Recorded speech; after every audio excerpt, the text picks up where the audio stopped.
This is the Aftermarket Radio Network.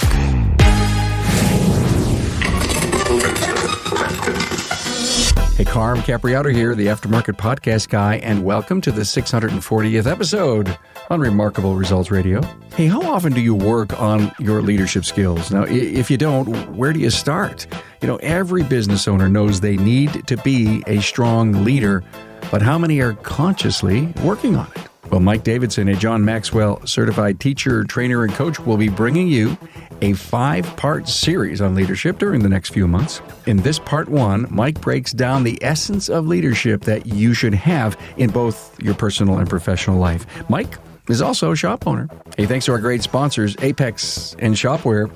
Now imagine this, a simulated real-world shop environment with 8 service bays, lifts, and vehicles, allowing you to see product demos and talk capabilities, benefits, and how to use all of them in real time. Well, welcome to the new Joe's Garage at Apex 2021, November 2nd through the 4th in Las Vegas. I'll be there. I hope to see you. Visit aapexshow.com for more information. Hey, here's something to think about. How often do your advisors play phone tag? Every ring, every voicemail, you know, it's time ticking on a stalled job. Well, Shopware's digital communication is really as easy as the customer clicks yes. Find out more on the web at getshopware.com. The key talking points for this episode with Mike Davidson reside at remarkableresults.biz/E640. You know, my goal as an important aftermarket influencer is to make tangible impacts on all aftermarket people. Absorb, refine, and do.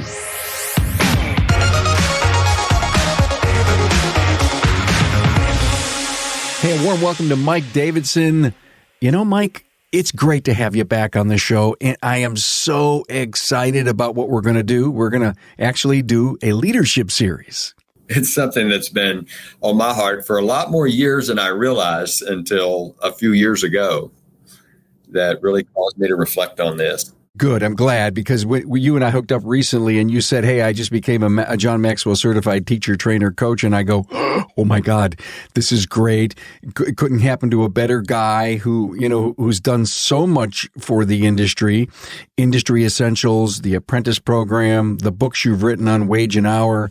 What's the latest book you're writing? Technician Time Management. And it's just about done. I did the final edit with a publisher last week. We're close. I'm thrilled. I'm happy that you continue to contribute to the industry and then to want to come on and do this series on leadership. Hey, look at leadership. We know that when you talk to business coaches, Mike, they say, hey, we got to fix the person sometimes, usually before we fix the business. And that struggle of fixing the person has so much to do with understanding them, them understanding themselves, them understanding the hard work it's going to take to learn about yourself, to open up, to improve your own personal skills, especially when it comes to leadership, understanding emotional intelligence.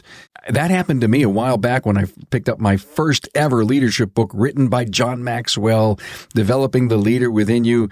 I opened up the book. In the first paragraph of the first chapter, it says, leadership is influence, nothing more, nothing less. I closed the book, I closed my eyes, and I said, oh my God, this may just be what I'm looking for. Yeah, and he actually wrote Developing the Leader Within 2.0, basically pretty much another chapter in that book. I mean, John Maxwell, started out as a pastor in San Diego, and he grew his church pretty well, but he always had this inner turmoil in his soul that he needed to develop leaders even within his church.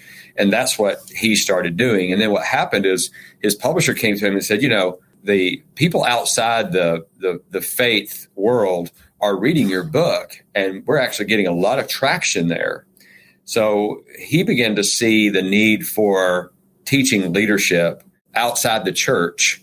And that's where you find John Maxwell today. Although all of his teaching you will find based in God's word, in the Bible, because of his background and what he does. And so it's all very good and well written. And And I still read John Wooten, which, was the head of Wooten. I always say his name wrong. Wooten out of UCLA, who won so many. He's got a book on leadership. I've read books on Ronald Reagan. Riding with Reagan is a great book, by the way. Riding with Reagan was a great book to learn about him and others. Founders are one of the CEOs. I'm not really, I can't remember all their names, but I can remember the books, right? Which is the most important.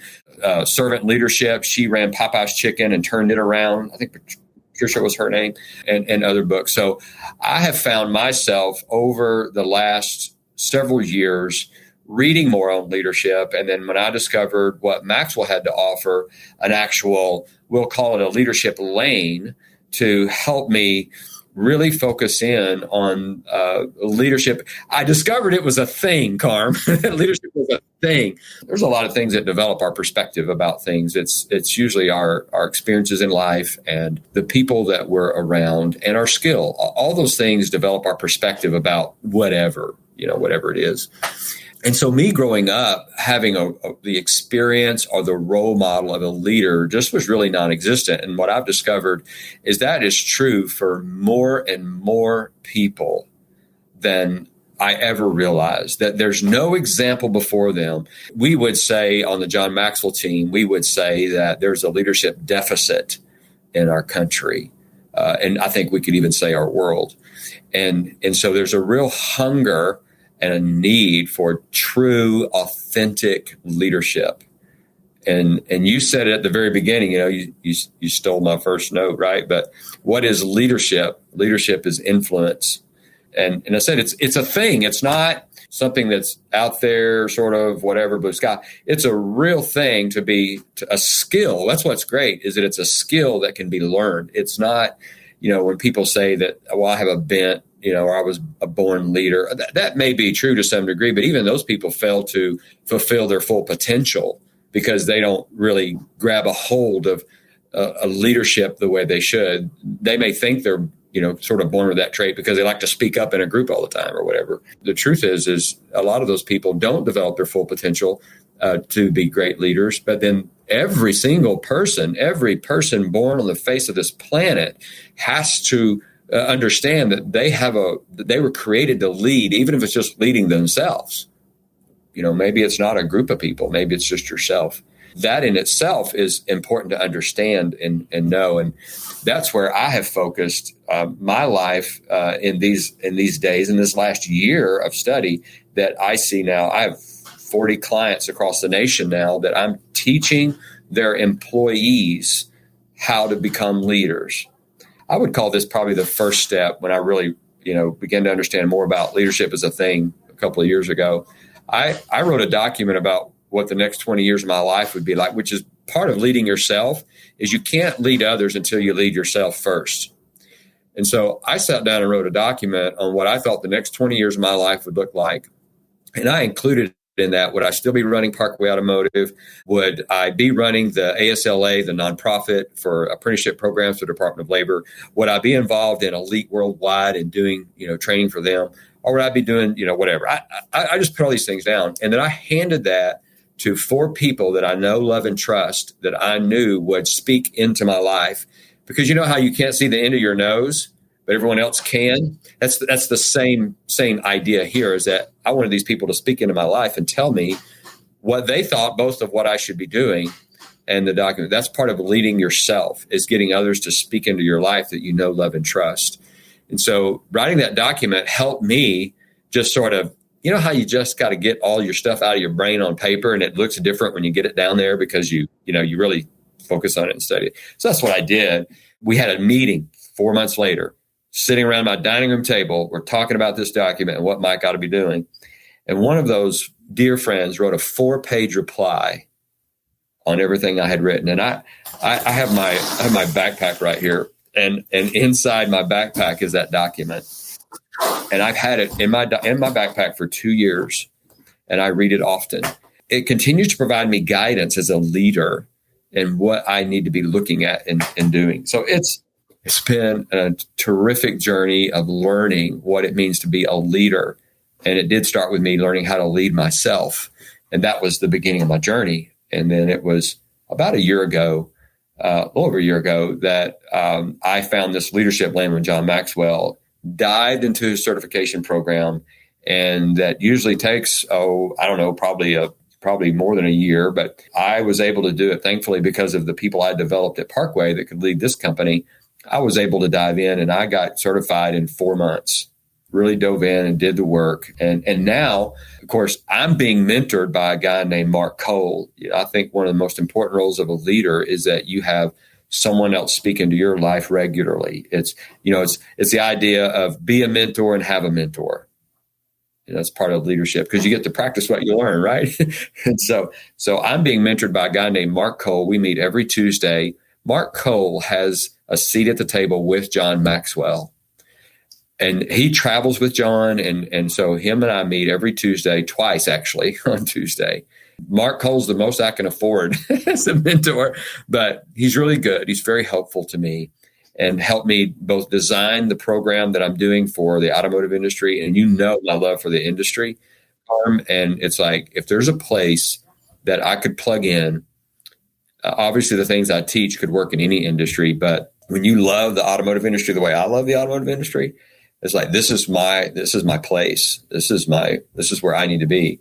When I look back at the things you mentioned, the books I've written and all those books that I've written, it was part of my examination determining that what was my motive behind all those, writing all those books and giving most of them away, right? My motive was to help shop owners with the burden of leading their business.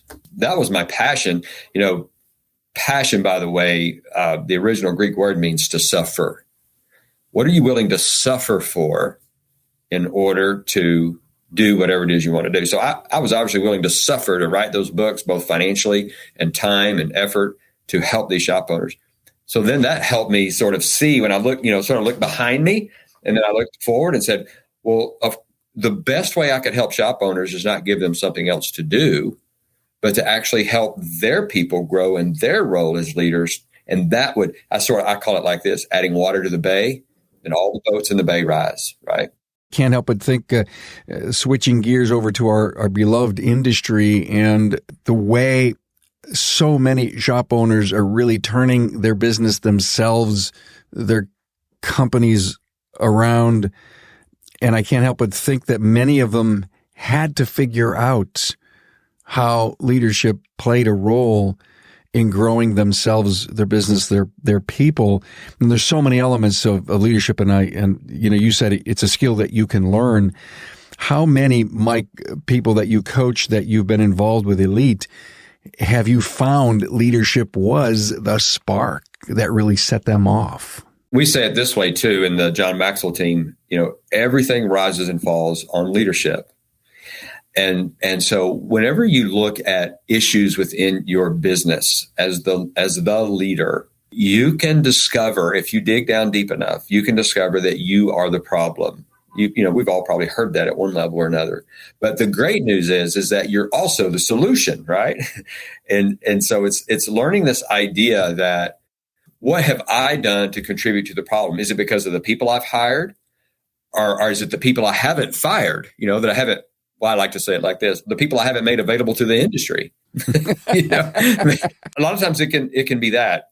It could be your leadership in putting together policies and procedures so that your people have something to follow. They need that kind of leadership within your organization. There's two things I find employees want. They want consistency, and they don't like surprises.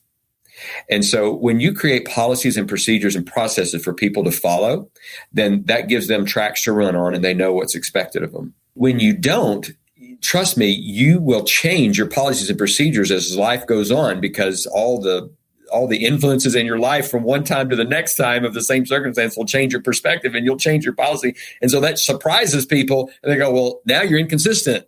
The whole policy and procedure process is good. And I like to say this about McDonald's. If you went across the street and got a McDonald's hamburger, you got a Big Mac and you would eat it and it would taste like a Big Mac. If you got on a plane and you flew to Russia and you went to McDonald's and you got a Big Mac, it tastes exactly the same. Well, why is that? It's because they have policies and procedures that no matter who's at the cook, their burger tastes exactly the same. That's their policy and procedure. And then another quick analogy, I know a lot of people like Chick-fil-A, go to Chick-fil-A, and Chick-fil-A, they are a leadership company that happens to sell chicken. That's what they are. So when I looked at that, I thought, well, we need to be a leadership company that happens to sell automotive service. And let me tell you what else it does for you. This is the byproduct I've experienced at Parkway as growing leaders within my organization since about 2010, not realizing that's what I was doing, but I was doing that, is it creates a retention, because growth is not something that all your employees can get just anywhere. They can feel like they just have a job there or whatever. They don't have belonging. Yes, that belonging. It's like there's something bigger here. I'm growing and I'm learning. So what I did from the last 10 years of when I went back and I sat and I just sort of reviewed and went, we're going to cover this right in the series in lessons 3 and 4.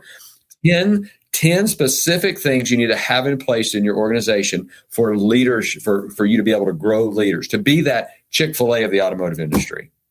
So that's what I put together. It's a 10 lessons, and we're going to cover that in these podcasts. And I personally, I can't wait. I am so happy that you're going to do this. And, this, if you will, this podcast episode number 1, Everything Rises and Falls on Leadership, is kind of setting this up. And, over the next 2 or 3 months, you're going to hear from Mike. But I love what you just said, the way you hooked up the fact that, yes, you need to become the leader, learn this new skill, but your responsibility is to get the rest of the team to be leaders. Yeah, you want to grow yourself completely out of work. That's because really isn't the dream for most shop owners to be able to spend more time with their family? I mean, if you go back, I want to be the owner. I want to be so I can go and do X, so I can go, whatever that is, fill in the blank, whatever it is you love to do outside of work. But if you don't grow leaders within your organization, that will never happen. It's the E-Myth, right? It goes back to the book E-Myth. I mean, that's where you end up in this, circular fashion of back in the saddle. And growing leaders is a lot of fun to watch them because you get to help them learn. You get to watch them grow. And you have to make a lot of trade-offs. I'll probably talk a little bit about that as we go through the series. The trade-offs that the owner has to make in order for people to grow within the organization. There's some trade-offs you have to make. Hey, Carm here. And coming up, Mike tells an important story of why blind spots are necessary. Hey, imagine being able to see new product, tools, and equipment demos in a simulated real-world shop environment, complete with 8 service bays, lifts, vehicles, and a service counter. And in the same time, being able to have face-to-face communication with representatives of leading companies to ask questions and talk product capabilities, benefits, and utilization. That's what awaits you in the new Joe's Garage at Apex 2021, November 2nd through the 4th in Las Vegas.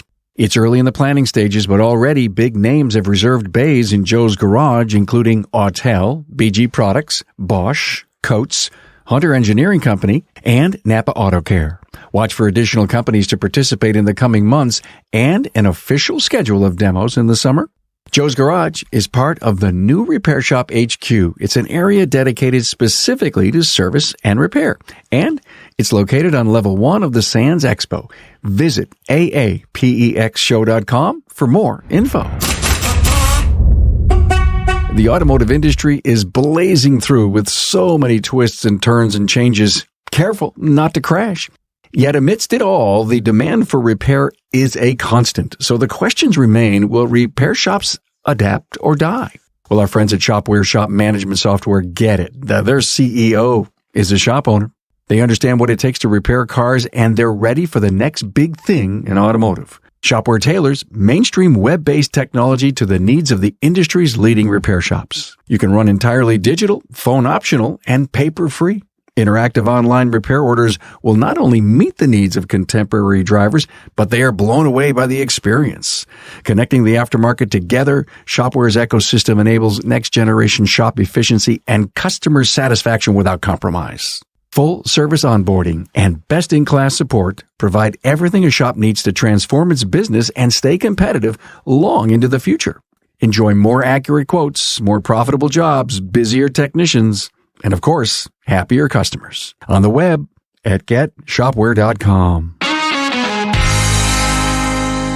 Hey, Mike, why does leading myself seem more difficult than leading others?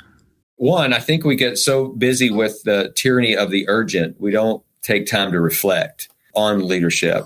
I think when we understand that we have a responsibility to lead and grasp hold of that idea, and then you learn that before I can lead others, I must lead myself, then the word intentional must be in the forefront of your mind. I have to be intentional about leading myself. And when I'm intentional about leading myself, it's amazing how the byproduct of that is how others will then begin to follow you as a leader, because they see something different about you. The reason it's more difficult is the word discipline. And I phrase it this way: the road from good to great, or the bridge from good to great, is, it's not very big. It's just, it's just about that wide. It's about that long. The bridge from good to great is built with the nails of discipline. I love that quote. Whose is that? Is that a Jim Collins? It's mine. That's your art. I thought of it. Yeah, I thought of it and said, just sitting here one day just thinking about, because I've always said, the bridge from good to great is not very long. And then when I thought about how do you get there, it is with self-discipline. And so discipline comes down to building processes for your life, just putting things in place. When, Carm, you remember I reached out to you, that you were a part of, were a part of my leadership, and you sat in on one. And so one of the things, and I reached out to Scott Brown with IETN also, and Aaron Stokes and Bob Cooper, and they were all nice enough, as well as you, to give me feedback. And the one thing that I found about all of you men is that y'all had this dream, you had this passion, something you were willing to suffer for. And then you were willing to go through whatever difficulty was needed, but you had this discipline that said, as you said, I owe it to the industry to give them my best every day. They deserve it. So see, that was your discipline. That's what you wanted to deliver. And that's what, of course, you do. You did, and you do, and you will, because that's Carm. It's not any more complicated than that. I can so relate to the word discipline because, and maybe it was because of my upbringing or my work ethic or the integrity that I was taught as a young individual. And then I started to realize that if I was going to keep that up, I'd have to have disciplines to get me there, disciplines to stay there. I love that quote. I think that may help some of the people in our audience that, I should listen to this series because I know I need this. And I know that maybe I can pick up an idea, and maybe there's a way or a place or an idea inside this episode that I can start. Because if I don't start, I got a great chance of losing great people, a great business, wonderful customers, because I feel like I'm frayed at the edges. Yeah. And the truth is we are all always frayed at the edges, which means there's always room, for growth. And, the areas that we all can grow in, if we look at it, there's an acronym that the John Maxwell team uses, and areas that if you want to identify areas that to grow in, it's the word real. It's relationships. There's probably someone in your life that you need to work on your relationship with. Why don't I go ahead and tell a quick story about that in my life a long time ago. I was a young service advisor for an independent repair facility, and for whatever reason, me and the shop foreman just butted heads. I don't know why. It's just a personality thing. It happens. We don't know. I don't know why. And this went on for, probably a year. I went home and talked to my wife, and I said, I do not like the way this relationship is. And my wife, in her wisdom, just said, well, you need to find a way to serve him. And I'm like, oh, okay. And so one of the things that I recognized was that he, for the last 20 years, he had come to work every day. He got out of his truck, unlocked the gate, drove across the lot about 75 yards, got out of his truck, unlocked the door, turned off the alarm, and started the first pot of coffee. He did that every day for the last 20 years. Well, without saying a word, I determined that I would get up 15 minutes earlier. I would make sure that I opened the gate, that I unlocked the door, that I turned off the alarm, and I made the first pot of coffee. And I did that until the day I left there. And I want you to know, when I left, we were best friends. And so part of leadership is learning how the idea of servant leadership. So that's what happened was I found a way to serve him. So relationships. So that's one. There's someone in your life that you need to work on your relationship. You need to find a way to serve them. You follow my wife's advice, right? You follow Nancy. Maybe we should have her on here. E is equipping. What areas do you need to equip yourself in so that you can improve and grow? Maybe it's books you read. Maybe it's this podcast. Maybe it's someone that can see your nose because you can't. The third one is attitude. How is your attitude about life in general and about things and people? I have found that when you really value people, when you understand that every human being was created and they have value and they have something to offer in every circumstance, in every situation, that they are valuable, then you become a much better listener to them and your attitude toward them. And I say it this way, this is a real struggle that I think that every employee needs to learn. Do you treat your internal customers the same way you do your external customers? And that's a question to ask yourself. Maybe you ask some, I love this question. If you're really brave, and I always tell when I give someone this counsel, Carm, if you're really brave, sit down, put your seatbelt on, put it on when you get ready to ask this question. Ask someone that you know, love, and trust, and ask them this question. What's it like to be on the other side of me? I mean, you better have your seatbelt on for that one because, but it needs to be not just some John Q. Public, but someone you know, love, and trust. And be prepared for hopefully an honest and transparent view of you. Yes. That you may be surprised. Oh my God, they knew about that. How did they know about that? No, they saw that in me. Yeah, so that's attitude. And because you're going to find that's a very common response from people in that question. There's something about your attitude that needs to be different or better or could be improved upon. So that's the third one. And then the fourth one is just leadership, period. So it's relationships, it's equipping, it's attitude, and leadership. What areas do you need to grow in your role as a leader? And let me find out the rest of the story after that. Those years that you made the coffee, you got up early, you did that whole thing, and you left best of friends after you decided to learn how to serve him. Did he say, "What are you trying to do? Brown nose up to me," or something? I mean, was the beginning of that level of servitude difficult, and then he accepted? It's so funny. I appreciate you asking that question because the first day I did it, I remember him just like it was yesterday. He walks in, he looks at me, and he just goes, "Huh." And he walks out. That was his only response. I never said a word other than I just made sure I did that every day. But let me tell you the real end of that story. The real end of that story was after I left there and I opened up Parkway. I had been open maybe less than a year or so. I'm not sure. And I'm sitting in a room and he walks into my shop. I didn't see him. I only heard his voice. That moment is another moment I'll never forget how much it meant to me that he would take time to come to my shop and visit me. And of course, I took him on a tour. And one of the things that he openly said to one of my guys, he said this to one of my techs. He was a very young tech, very new and new in the industry. And he looked at this young man and he pointed to me and he said, "You make sure you follow this guy." Regardless of what he thought in the beginning about all that, in the end, we had as good a working and friend relationship as we could have. Now, we never went hunting or fishing or, did things outside of work together. But at work, we trusted each other. And I think that's what happened is there was trust built.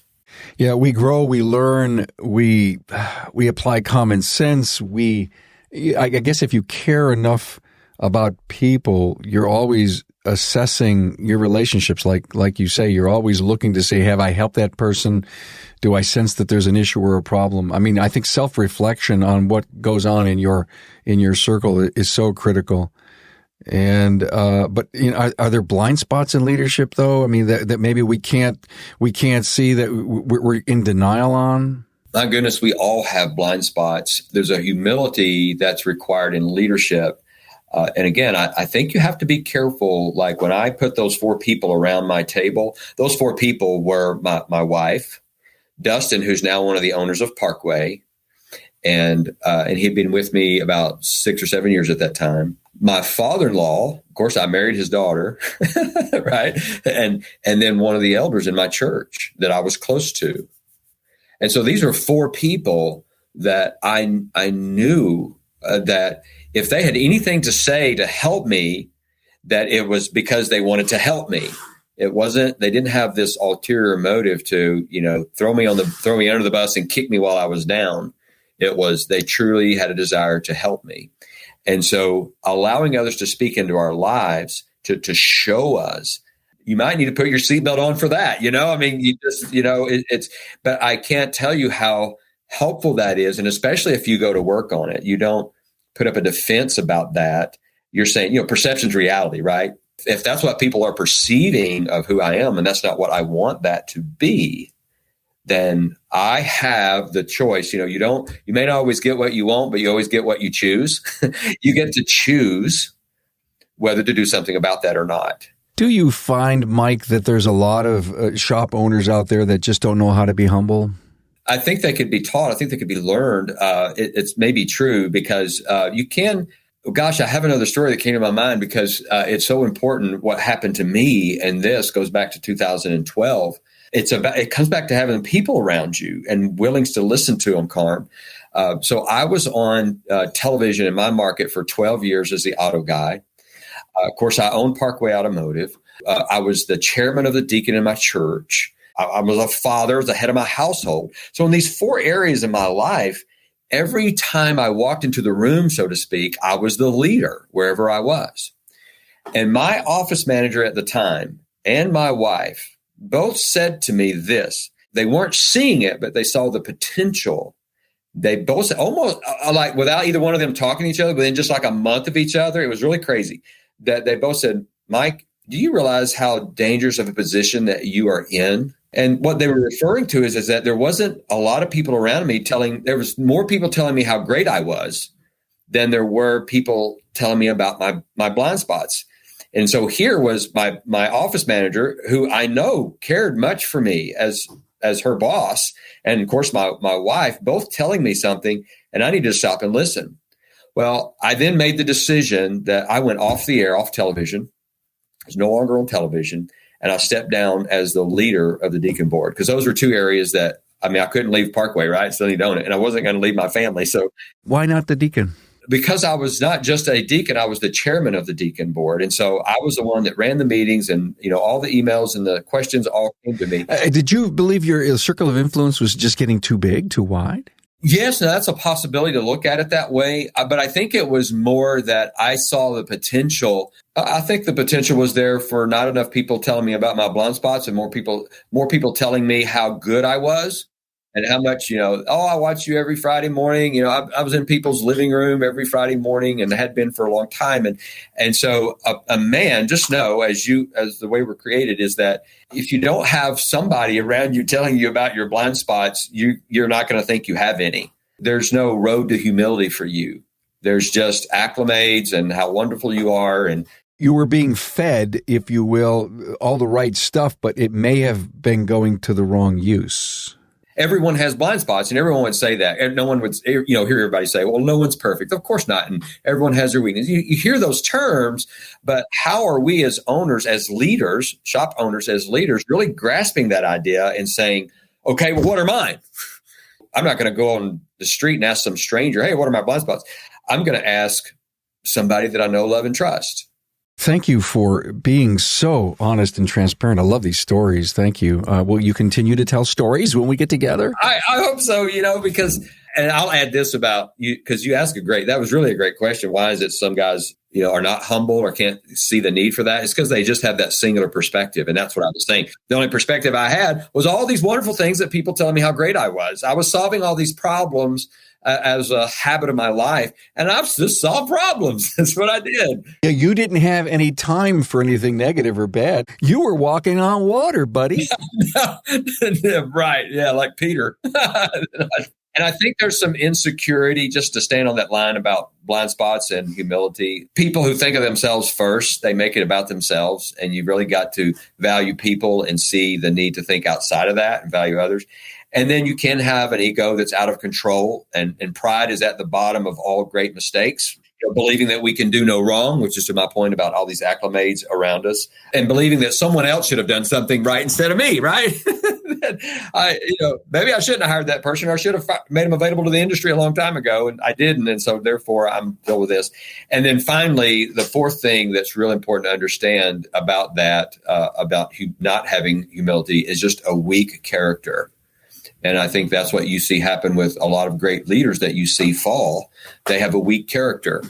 They don't put in some guidelines in their life that they follow. I have a rule that I do not go to lunch with a woman that's not my wife by myself. Some years ago, a real estate agent was a customer, wanted to take me to lunch and cover some things with me, which I was fine to do. That was great. But I said, my office manager, Kim's going to come with me. And she said, why is that? I said, well, I make it a habit. My wife and I, as a rule, we've been married for 31 years, by the way, now. And we just make it a rule that I do not go to lunch with a woman alone. At that time, I was in the church as a leader.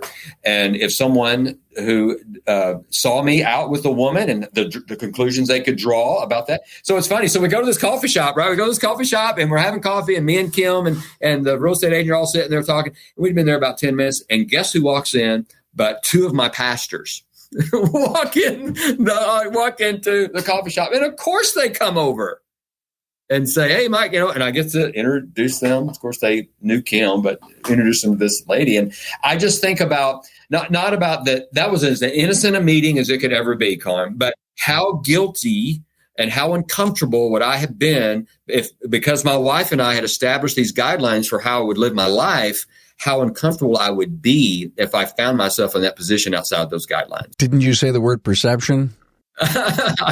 Maybe so. Yes, yeah. You did. Yeah. Yes, it was how it looked. It would have been how it looked with you and the real estate agent, as innocent as it would be. And sometimes people can't get over that perception. It's reality. Podcast number 2 on leadership with you, Michael, is what they see is what they will be. That's the topic of it. Yeah, it's good. That's going to be a lot of fun. I can't wait for it. I love listening to you about leadership. I love talking about leadership, and I think is one of the most important things as a proof of concept going forward in our industry. As we are helping raise all ships, we are flooding, if you will, the dry dock, and the ships are rising. But there are so many components on how to grow a great company, become a great leader, and lead your great people. Wow. And on your pathway to financial freedom, which I think is what a lot of people look for as they grow a great, profitable company. I just am excited. I've never been more excited. I'm 57 years old, and I don't think I've ever been more excited than I am right now of being able to help shop owners at the level that I'm going and am helping shop owners across this country and Canada, by the way, and to help them grow their employees to be great leaders. And I think if others will be sure and catch podcasts 3 and 4 to discover what they need to do. If I were coaching you as a shop owner, these are the 10 things that I would tell you must be in place in order for you to become a leadership development company that happens to sell automotive service. So you can skip all the others. If you want to go to those 3 and 4, you want to catch those. Can't wait to have them all done and then put them up on a special page on my website so that anybody can quickly go to it. And then once we're done, listen to the entire series. Mike Davidson, thanks so much for being here. John Maxwell, certified teacher, trainer, and coach from Parkway Automotive. And, of course, Industry Essentials and the Great Apprentice Program and all the great books you're writing for our industry. Thanks for being here, man. Yeah, you're welcome, Carm. Thanks for having me. It's always a pleasure to be on with you, Carm. Thanks for being on board to listen and learn from the premier automotive aftermarket podcast. Until next time.